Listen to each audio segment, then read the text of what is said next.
इस वक्त की बड़ी खबर कोरोना से जुड़ी हुई। राजस्थान में कोरोना संक्रमण का कहर जारी। राज्य में 9,488 नए कोरोना पॉजिटिव केसेस मिले हैं। पिछले 24 घंटों में एक्टिव केसेस हो गए हैं 38,448।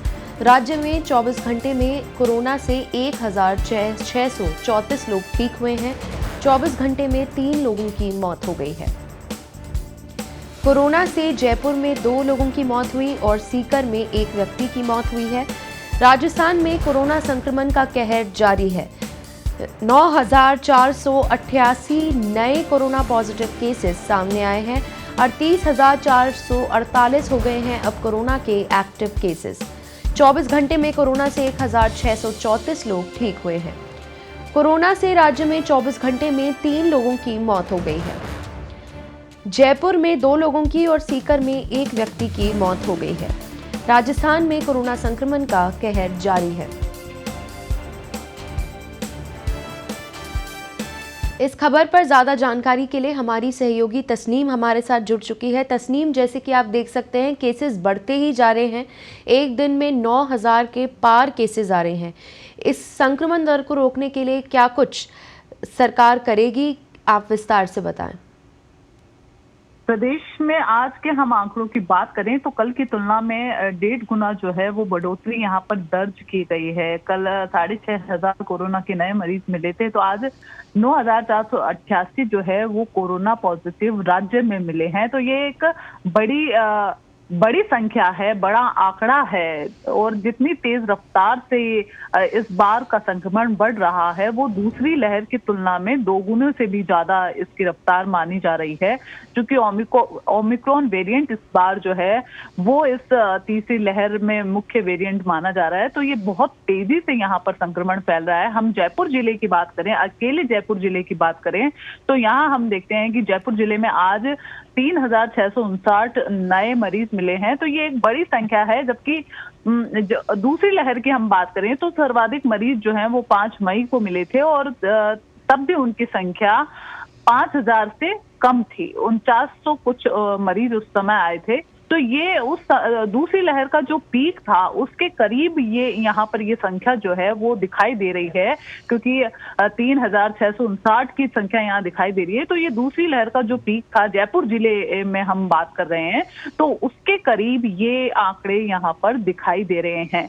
वहीं मौतों का सिलसिला जो है वो लगातार जारी है। आज तीसरे दिन भी लगातार यहाँ पर मौतें हुई है। जयपुर जिले में 2 मरीजों की कोरोना से मौत जो है वो दर्ज की गई है। वहीं 100 से ज्यादा इलाके हैं जहां से हर दिन नए मरीज सामने आ रहे हैं। जबकि हम ये कह सकते हैं जयपुर का जो हर एक इलाका है, हर एक इलाके में इस वक्त कोरोना का मरीज जो है वो मौजूद है।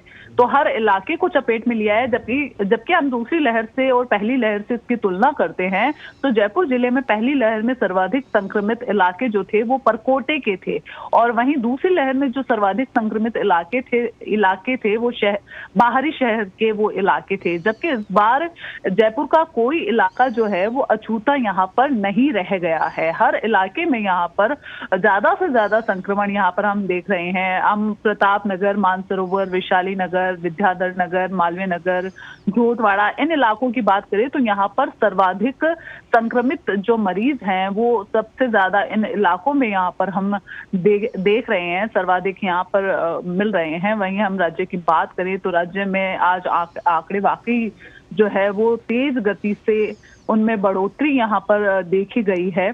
जयपुर की बात करें तो यहाँ राज्य के सर्वाधिक एक्टिव केस जो हैं 16,919 जो हैं अकेले जयपुर जिले में है। जबकि पूरे राज्य में 38,448 जो है वो एक्टिव केस हैं। तो यानी जो आधे एक्टिव केस हैं वो अकेले जयपुर जिले में हैं और बाकी आधे जो कोरोना के एक्टिव केस हैं वो बाकी 32 जिलों में हैं। तो यहाँ अगर हम जयपुर जिले में ही कोरोना संक्रमण की रफ्तार को काबू में कर पाएं या इस पर लगाम लगा पाएं तो काफी राहत राज्य को यहाँ पर मिल सकती है। और जी तस्नीम जी, अब जैसे कह सकते हैं कि कोरोना की तीसरी वेव ही है तो इसमें सबसे ज़्यादा बच्चों पर असर पड़ेगा, ये पहले भी कहा गया था। उसे रोकने के लिए या उसे काबू करने के लिए क्या किया जाए?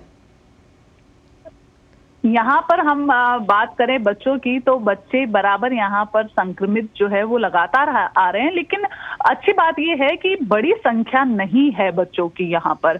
अभी वही लोग संक्रमण की चपेट में आ रहे हैं जिनको दोनों डोज लग चुकी है टीकों की, लेकिन बहुत ही माइल्ड जो है वो उनके लक्षण हैं और घर पर 2 से 3 दिनों में ठीक हो रहे हैं। आज भी हम देखते हैं तो आज केंद्रीय स्वास्थ्य मंत्रालय ने कहा है कि अगर आपको आप कोरोना पॉजिटिव हैं और आप में 3 दिन अगर बिना बुखार के निकल जाते हैं तो इसका मतलब ये है कि आपको हॉस्पिटलाइज होने की यहाँ पर जरूरत नहीं है और ना ही आपका को बहुत ज्यादा चिंता करने की जरूरत है। ये बहुत ही जो फ्लू होता है, मामूली सा कोल्ड फ्लू होता है, उसकी तरह से इस बार जो संक्रमण है वो देखा जा रहा है। बहुत तीव्र फिलहाल नहीं है, हालांकि दावा नहीं किया जा सकता है कि आगे भी ये ऐसा ही रहेगा। हम देख रहे हैं कि लगातार 3 दिनों से मौतें भी हो रही है। मौतों का आंकड़ा बहुत बड़ा ना हो, लेकिन उसके बावजूद हम देख रहे हैं कि संक्रमण से मौत तो हो रही है। तो यहाँ पर सतर्कता जो है वो बेहद जरूरी है। चाहे संक्रमण को हम माइल्ड कह ले, तो बच्चों के लिए भी यहाँ पर सतर्कता बेहद जरूरी है। राज्य सरकार एडवाइजरी जारी कर चुकी है कि 14 साल से छोटे बच्चे जो हैं वो घरों में रहें, घरों से बाहर ना निकलें। इसके अलावा 15 से 18 साल तक के बच्चों का टीकाकरण जो है वो किया जा रहा है। लगभग 50% के आसपास बच्चों को जो है वो टीके की पहली डोज दी जा चुकी है। तो यहाँ पर सतर्क रहना और जो भी लाभार्थी है, जो भी टीका लेने की आयु वर्ग में आते हैं, उन सभी को टीका लेना जरूरी है, क्योंकि जिन लोगों को दोनों डोज लग चुकी है उनमें देखा जा रहा है कि ये बहुत ही हल्के तौर पर संक्रमण आ रहा है, लेकिन उनको बहुत प्रभावित नहीं कर रहा है। तो जरूरी है कि टीके लें, टीकों की दोनों डोज लें और साथ ही सतर्क भी रहा जाए। जी तस्नीम, शुक्रिया तमाम जानकारी के लिए।